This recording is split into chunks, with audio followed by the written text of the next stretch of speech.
C'est toi que nous voulons adorer. Seigneur, tu es là et tu prends soin de nous. Seigneur, au-delà de tout ce que nous pouvons te demander, imaginer, Seigneur, tu es au-dessus de tout.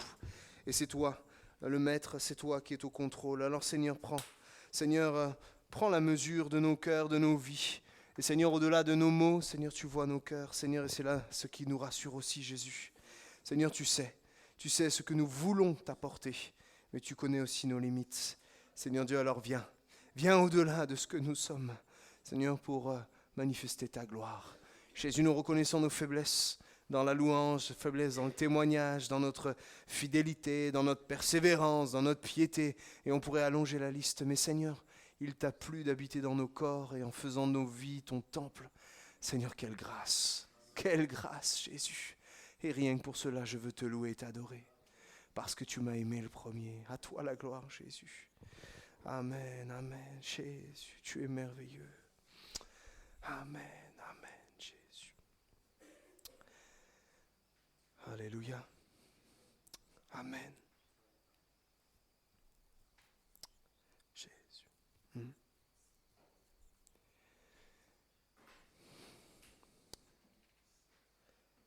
Tout à l'heure, en introduction de ces instants, on a vu que Dieu mettait à mal nos stratégies pour que nous soyons contraints et obligés d'accepter que les siennes sont bien meilleures. Ne croyez-vous pas? Certainement, je vous laisserai la place et vous pourriez témoigner, vous qui avez plus de 2 fois mon âge, oui parce que c'est possible, je suis très très jeune, de la fidélité de Dieu dans vos vies. De toutes les fois où là où il y avait une impasse, Dieu a tracé un chemin dans la solitude, il a créé des fleuves dans le désert, il est celui qui crée l'oasis là où l'eau est amère, et on pourrait en passer. Dieu est fidèle, Dieu est bon. Amen. Vous savez que le passage dans le désert ne devait pas durer 40 ans, on est d'accord? Dieu, dans son projet, c'était à peine 40 jours. Okay. On a vu ça dimanche avec la fête. Je ne reviens pas sur mon message de dimanche. Il y avait tout ce temps d'adoration et puis après l'entrée en terre promise. C'était acté, c'était ce que Dieu voulait. Et nous voilà 40 ans plus tard au même endroit. Là où tout a chuté, nous nous retrouvons en terre promise. Le peuple de Dieu est arrivé à la lisière du Jourdain et ils sont sur le point d'entrer. Moïse n'est plus. Josué a dû prendre courage, être fort et courageux pour porter ces 2 millions d'êtres humains à rentrer dans la terre promise. Mais voilà que ça ne se passe pas comme, en tout cas moi je l'aurais imaginé. Je me dis, le Seigneur, tu fais traverser le Jourdain, il est à sec. Quand j'arrive, tous mes ennemis sont morts. Toute terre que ton pied foulera t'appartiendra. Boum, les géants décèdent. Moi, je sais pas, moi j'imagine des fois mes combats comme ça. Seigneur, Seigneur, tu vois cette difficulté. Amen, boum, l'exaucement de la prière. J'ai rien eu besoin de faire. Même pas eu besoin d'aller plaider ma cause aux impôts. Même pas besoin. Le Seigneur a résolu le problème. Mais Dieu veut nous... En fait, Dieu, sa stratégie, elle n'est pas celle-ci. Il pourrait se passer de nous, mais il veut forcément nous y inclure. C'est une folie quand même, quand on y pense. Parce que bon, là on a dit qu'on pourrait témoigner de la fidélité de Dieu, mais si je vous demandais tous de témoigner de votre infidélité, bon, personne ne voudrait le faire déjà, mais la liste serait longue aussi. Peut-être même plus longue que la fidélité de Dieu, si c'est dire. On la reconnaît si peu. Bref. L'entrée en terre promise, j'ai sous-titré ce message de Gilgal à Jéricho. La stratégie de Dieu, elle va toujours être la même dans toutes les batailles. Reconnaître nos limites pour connaître la victoire. Et tant qu'on s'obstine à ne pas avouer nos limites, Dieu nous tient en échec et nous fait errer dans un désert en long, large et en travers. C'est ce qui se passe à Gilgal. Le peuple de Dieu qui est là n'a pas connu la circoncision de l'entrée dans l'errance désertique. Ils n'ont pas connu ce temps de consécration, ce temps où le peuple a rencontré Dieu. Ils n'ont pas connu tout cela. Et nous arrivons à Gilgal. Gilgal, c'est le lieu de la circoncision. Désolé messieurs, rien que de passer de ce passage-là, j'en ai des frissons. On n'est pas en 2024 où aujourd'hui on fait ça au scalpel quand la personne a 8 jours et l'enfant n'a pas de douleur, il est sous anesthésie. À l'époque, Josué a dû se tailler des ciseaux de pierre. Les hommes circoncis à cette époque avaient entre 20 et 40 ans. Seigneur, ta grâce.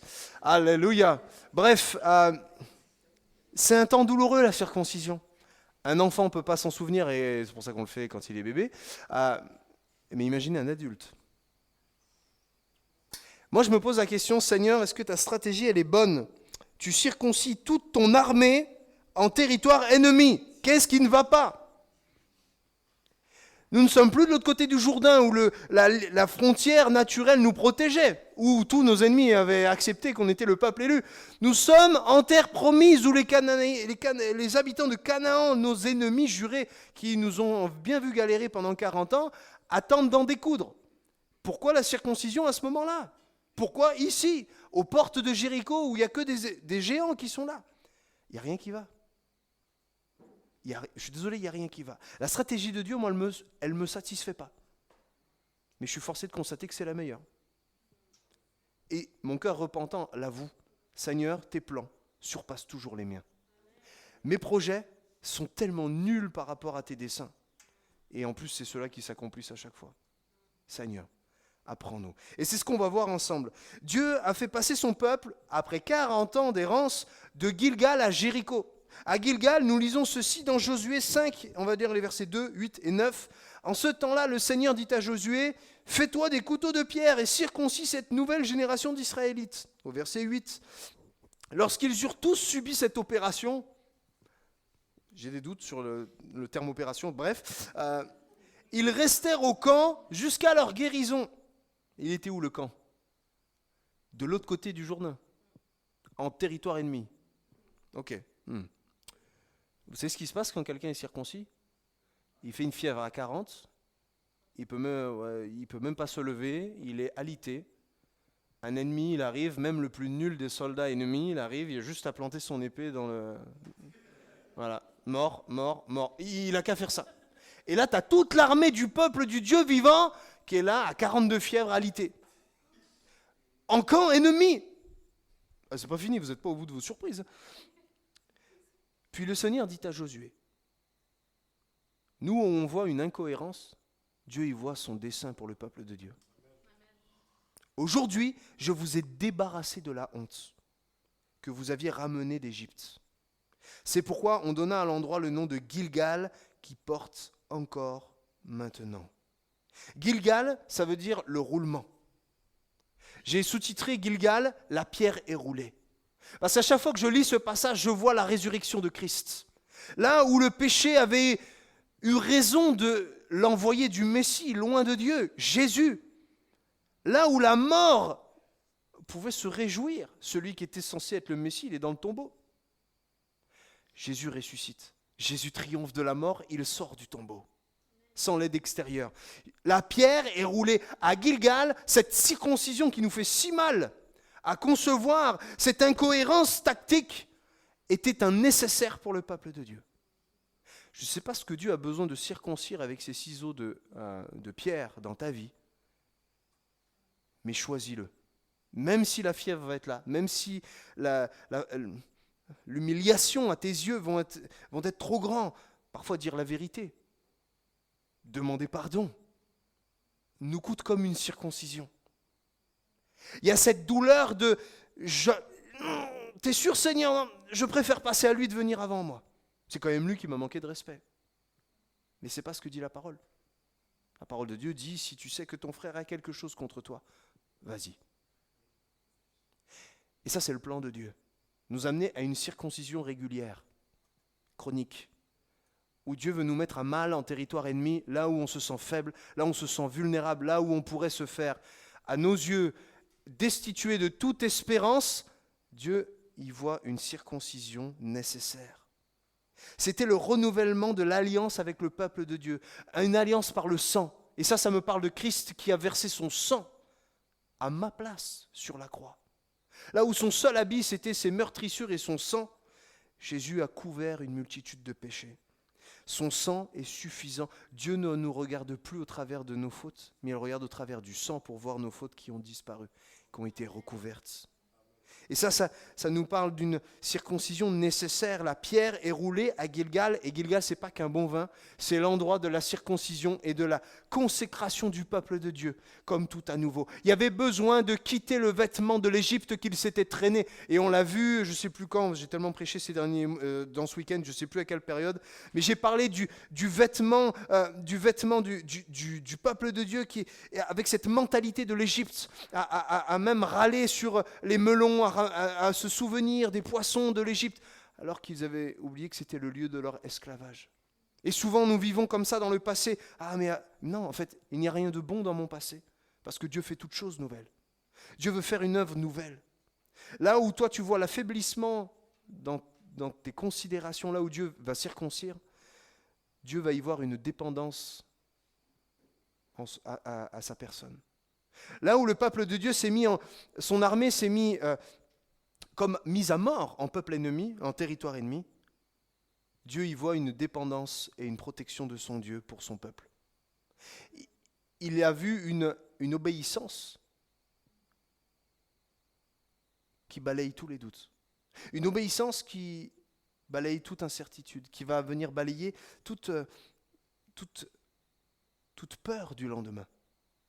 Et même si moi, en relisant ce passage, je me dis, mais Seigneur, pourquoi tu n'as pas fait la circoncision avant le Jourdain, en fait? Juste ça. Non, Dieu voulait nous mettre à mal ce peuple pour qu'ils puissent réaliser qui était vraiment leur Dieu.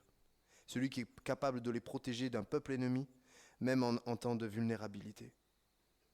Gilgal, c'est aussi le lieu où la manne s'est arrêtée. C'est quand même pratique ça, tous les jours, pendant 40 ans, sans cultiver, sans besoin d'aller cueillir, sans besoin de faire autre chose que de sortir de sa tente et de ramasser sa nourriture suffisante. Il est dit dans Josué 5,12, dès lors, ils ne reçurent plus de manne. Cette année-là, ils se nourrirent de ce qui poussait dans le pays de Canaan. Dieu a voulu et a poussé le peuple de Dieu à une sorte de croissance spirituelle. Je fais le parallèle avec nous. Souvent, nous restons au petit lait, mais Dieu voudrait que nous puissions manger l'entrecôte spirituelle. C'est une image. Dieu ne se lassera jamais de nous voir grandir. N'oublions pas qu'il est le Père. Et la fierté d'un papa, c'est de voir son enfant progresser. Les parents ici dans cette salle ne peuvent que se souvenir des premiers pas de leur enfant. Ou les premiers mots. On voit la progression, c'est quelque chose de dingue. Bon, à l'adolescence, il régresse, mais ça c'est une autre question. Mais on les voit progresser, on les voit grandir. Et c'est la joie des parents. Imaginez le Père dans le ciel quand il nous voit faire des progrès spirituels. Moi, ce que je vois à Gilgal, c'est que pour provoquer la croissance du peuple de Dieu dans son intimité avec le roi des rois, il a fallu couper avec le passé et arrêter le petit lait. Et je crois que c'est le projet de Dieu pour nos vies aussi. Il voudrait tant qu'on arrête avec le passé et qu'on puisse réaliser que le passé, il est passé. Et qu'il y a une circoncision avec le passé qui doit être faite. Et qu'on arrête de toujours revenir au petit lait pour aller plus loin avec lui. Dieu veut cette croissance. Mais Gilgal, c'était que le lieu de la vulnérabilité. Derrière, il y avait des enjeux de conquête. Et là, le peuple était prêt. En tout cas, presque. Il fallait qu'il puisse aller jusqu'aux portes de Jéricho. Et c'est là où, quelques semaines plus tard, là, il est dit, un jour où Josué, dans Josué 5, verset 13, aux portes de Jéricho, il vit soudain un homme qui se tenait debout devant lui, avec son épée dégainée à la main. Josué s'avança vers lui et lui demanda, « Es-tu des nôtres ou de nos ennemis ?» « Non, répondit l'homme, je fais un lapsus. « Je suis et je viens maintenant. » Je suis, qu'est-ce qu'il est dit ? Le chef de l'armée de l'Éternel. Et je viens maintenant. Imaginez une seconde comment Jésus va revenir quand il viendra chercher son Église. Il ne viendra plus comme l'agneau sauvant le péché. Non, Il est toujours l'agneau. Alléluia, il a sauvé. Mais il viendra avec son sceptre à la main. L'épée de justice, le sceptre de la justice, de l'équité. Il viendra triomphant. Et là, le chef de l'Éternel des armées, il vient maintenant. Et il y a des maintenant qu'il faut pouvoir saisir, mes frères et sœurs. Il y a ce « je suis le chef de l'Éternel des armées », un Jésus qui vient triomphant. Il est question de l'ange de l'Éternel, et à chaque fois que vous lirez l'ange de l'Éternel, c'est une Christophanie dans la Bible, où Jésus vient s'incarner sous forme différente, de manière préfigurative, de son règne messianique quand il reviendra pour l'éternité. Et il vient aux portes de Jéricho. C'est pas anodin qu'il vienne là. Parce qu'il sait la bataille qu'ils doivent mener. Si vous tous qui étiez là tout à l'heure, il n'y avait rien qui allait dans la stratégie de Jéricho. Qui tourne silencieusement autour. Il n'y a rien qui marche. Mais par contre, quand il n'y a rien qui marche humainement, mais qu'on a la révélation d'un Jésus qui est victorieux, on est capable de tout faire et tout entendre. Amen. La question qu'on se pose, c'est, as-tu cette révélation de ce Jésus qui vient, l'épée à la main, qui triomphe, cette épée de l'esprit, cette épée de la parole, qui vient et qui est suffisante. Si l'Éternel des armées, Jésus, se présente à moi, de qui aurais-je peur ? De quoi aurais-je crainte ? Il est celui qui vient. Il dit « je viens », il n'a pas dit « je viendrai ». Il n'a pas dit « je suis venu ». Il dit « je viens au présent ». Et à chaque fois que Dieu se présente et se révèle à nous, je l'ai déjà dit par le passé, ici même, il est le Dieu du présent et de l'instantané. Amen. Donc je ne sais pas ce que tu traverses, mon frère, ma sœur, mais la vérité, c'est que Jésus, il domine et il triomphe toujours au présent. Pas au futur peut-être que... Non, maintenant. Et c'est là la foi qui doit être la nôtre. Pas au Dieu qui va peut-être changer ma situation demain, mais aujourd'hui. Pas de ce Dieu qui a été fidèle par le passé, gloire à Dieu pour ce qu'il a été, mais il veut être ce « je suis ». Il n'est pas un Dieu relique, il n'est pas un Dieu nostalgique, il est le Dieu du présent et du maintenant. Il vient. Et il ne vient pas n'importe comment. Il ne vient pas en essayant de... Non, je ne suis pas de ton camp dans tes affaires, je n'ai pas à être dans un camp ou dans l'autre. Je suis. Je suis. Il est la justice incarnée, il est l'équité, il est le triomphe absolu. Pourquoi essayer de chercher la tendance ? Plaçons-nous en Christ. Et c'est ce qui va se passer. Alors Josué se prosterna le visage contre terre et lui dit « Seigneur, je suis ton serviteur. Quels sont tes ordres ?» Et les ordres, on les a entendus tout à l'heure. Mais la première des choses que Dieu va lui demander, le chef de l'armée de l'Éternel lui répondit « ôte tes sandales de tes pieds, car l'endroit où tu te tiens est un lieu saint. » Et Josué,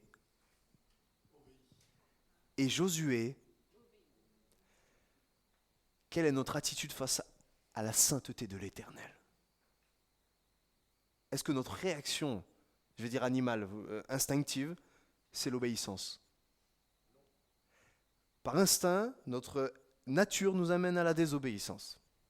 On est tous faits du même bois, je signe avant vous.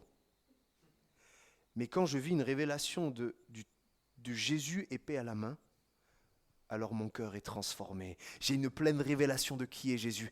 Et là, mon cœur, régénéré par le Saint-Esprit, m'amène à l'obéissance. J'ai besoin de vivre cette révélation, mon frère, ma soeur. Tu as besoin de cette révélation d'un Jésus qui est au présent, qui triomphe et qui aura toujours le dernier mot, qui est la victoire incarnée. Imaginez, moi je prie pour vivre ce type de révélation physique, de voir un Jésus physiquement. On fait tous cette prière. En tout cas, ce souhait. Oui, mais Jésus, il a dit, c'est mieux.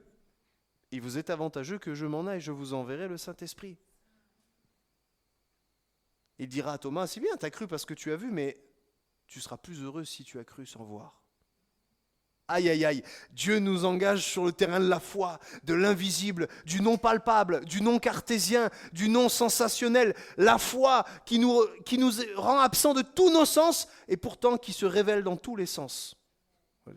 Vous avez compris ? Pas dans n'importe comment, mais dans tous nos sens. J'avoue qu'elle n'était pas bien construite, cette phrase. Le peuple de Dieu avait besoin de cette révélation. Vous savez pourquoi ? Parce que 40 ans auparavant, voici ce que va dire le peuple dans Nombre 13, verset 32. Au même endroit, au même lieu, face au même défi, Jéricho. Ils décrièrent devant les enfants d'Israël le pays qu'ils avaient exploré. Ils dirent, le pays que nous avons parcouru pour l'explorer est un pays qui dévore ses habitants. Tous ceux que nous y avons vus sont des hommes de haute taille, et nous y avons vu les géants, enfants d'Anak, de la race des géants. Nous étions à nos yeux et aux leurs comme des sauterelles. Mon frère, ma soeur, il faut que tu sois guéri de la mentalité de la sauterelle. C'est une vraie pathologie dans la foi. Toujours voir le danger plus grand que mon Dieu. C'est un manque de foi, de l'incrédulité. C'est terrible. Ça a pourri ma piété et ma foi. On doit quitter la mentalité de la sauterelle. Il n'y avait rien qui avait changé, mes frères et sœurs. Il n'y avait absolument rien. C'était toujours Jéricho, c'était toujours des géants. Ils étaient toujours aussi grands, toujours plus musclés que nous. Et on est d'accord. Il n'y avait rien qui avait changé. Si ce n'est qu'entre-temps, il y avait une révélation du Jésus, épée à la main. Mon frère, ma soeur, je ne sais pas quel géant est dans ta vie.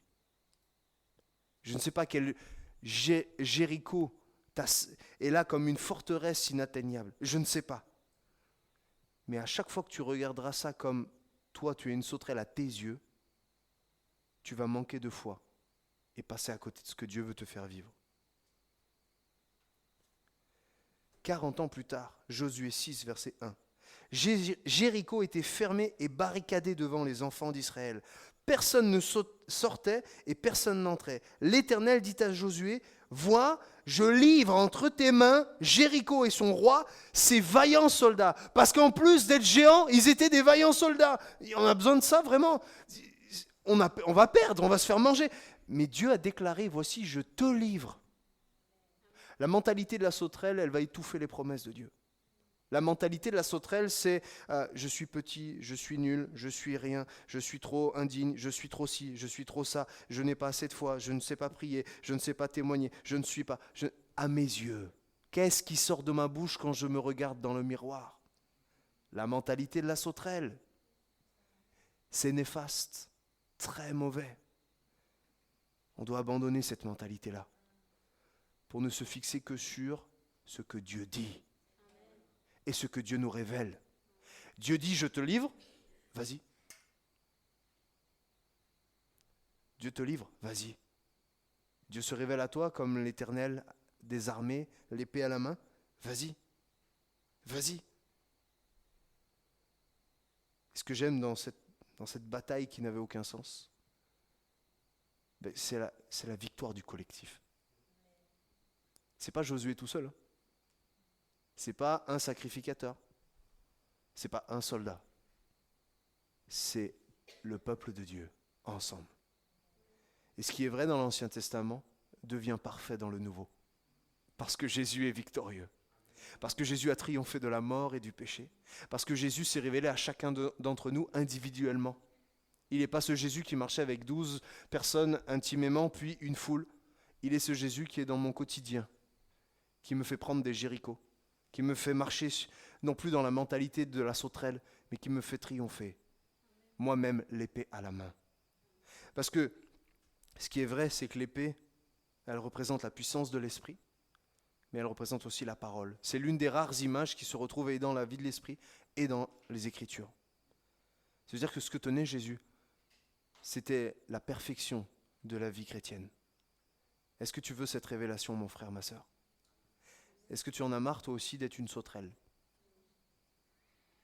N'insulte pas ton frère à ta droite, à ta gauche de sauterelle, mais il est de la même nature que toi. C'est aussi une sauterelle. Ne soyons plus des sauterelles. Amen. On pourrait prier ensemble? Disposons nos cœurs. Parce que c'est vrai, le Seigneur m'a... Alors je vais dire comme ça, c'est pas du tout présomptueux, mais m'a fait pressentir des choses qui vont arriver sur l'église de Colomiers, des grandes victoires, des belles choses, des choses où les captifs vont être libérés, les perdus être retrouvés, des malades être guéris, des captifs être libérés. Gloire à Dieu, des grandes choses, des Jérichos entières, des dizaines de Jérichos vont tomber sur Colomiers, sur l'île Jourdain, à gloire à Dieu.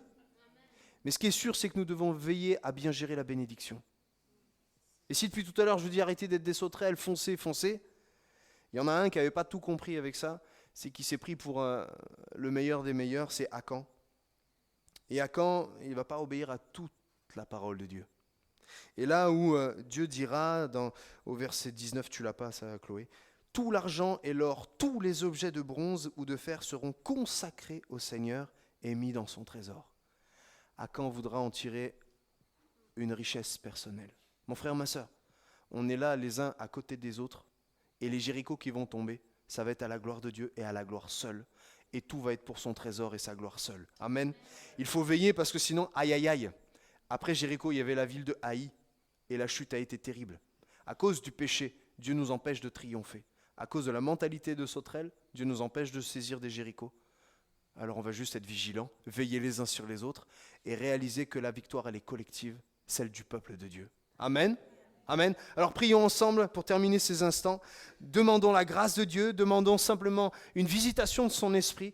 Peut-être qu'il y a besoin d'être régénéré dans nos pensées et on est trop comme des sauterelles à regarder, on est petit, on est petit, on est petit. Mais le Seigneur a tout accompli à la croix. Il est ressuscité d'entre les morts, il a soufflé son esprit sur nos vies et nous sommes non plus des petits, mais nous sommes des fils et des filles du Dieu très haut. Nous sommes co-héritiers avec Christ. Nous sommes ces sacrificateurs pour Dieu le Père. Nous sommes un peuple saint, une nation sainte. Et le Seigneur veut se révéler à ce monde au travers de nous.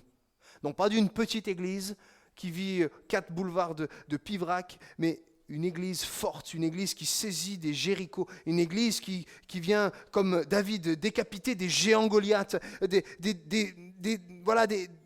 hommes et des femmes qui arrêtent de penser petits et sauterelles, mais qui veillent et gardent leur cœur d'une victoire et d'une gloire personnelle. Seigneur, viens à notre secours. Tu vois combien parfois nous sommes si pessimistes avec nos vies et l'instant d'après si orgueilleux. Seigneur, apprends-nous à rester humbles et à réaliser que tout nous vient d'en haut. Seigneur, viens te souffler par ton esprit sur nos vies afin de chasser les pensées terre à terre de ce monde. Et révèle-nous qui tu es vraiment, ce Christ venant épée à la main et qui triomphe, qui reviendra chercher son Église en un instant, au son du corps, et en un instant les morts ressusciteront, et l'instant d'après nous monterons avec Jésus dans le ciel. Oh Seigneur, nous croyons et nous voyons que ta parole est vraie et que les signes s'accomplissent en confirmant ta parole. Seigneur, viens, Esprit de Dieu, souffle sur nos cœurs, réveille nos pensées, nos consciences, et que rien ne nous empêche de voir ta gloire se manifester. Seigneur Dieu, nous voulons veiller sur nos cœurs et réaliser que c'est l'Église qui doit être belle et vue, et non pas ma vie, mais l'Église, corps de Christ. Ô Seigneur, épouse du Dieu très haut. Seigneur Dieu, viens, aide-nous. Chez Sokoto Masanda. Alléluia. Chez Susote, chez Tiedemenenenenesu. Alléluia. Alléluia. Jésus. Oh, Jésus. Sote nenenenenemando. Alléluia. Jésus. Kunta sintia de moi.